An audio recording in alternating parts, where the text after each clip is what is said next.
Hi everyone, আমি doctor Arpita Munshi. আজকে আমি একটা খুব ইম্পর্টেন্ট আর সিম্পল টপিক হোমিওপ্যাথি রিলেটেড একটা টপিক নিয়ে এই ভিডিওতে আলোচনা করব।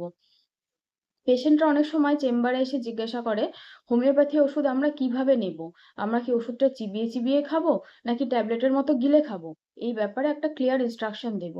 স্টেপ নাম্বার 1, ওষুধ নেওয়ার সময় পরিষ্কার মুখে ওষুধটা নিতে হবে। মানে মুখে কোনো খাবার, চা, কফি, বিস্কিট, টুথপেস্ট, পান বা কোনো রকম অন্য কোনো খাবার যেন মুখে না থাকে।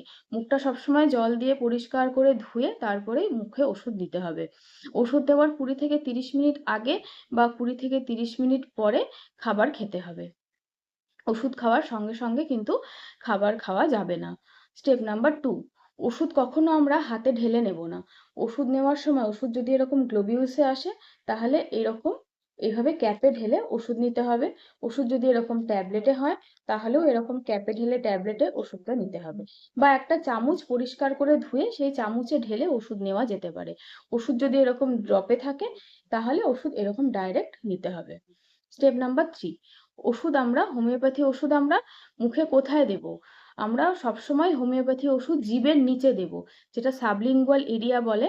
সেখানে আমরা হোমিওপ্যাথি ওষুধ দিয়ে চুষে চুষে খাবো। আমরা হোমিওপ্যাথি ওষুধ কখনো গিলেও খাবো না, কখনো চিবিয়েও খাবো না।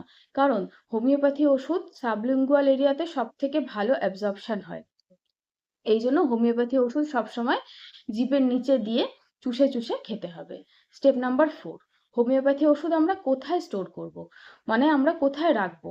হোমিওপ্যাথি ওষুধ সবসময় একটা শুকনো জায়গায়, পরিষ্কার জায়গায় রাখতে হবে, যেটা সূর্যের আলো থেকে অনেকটা দূরে থাকবে।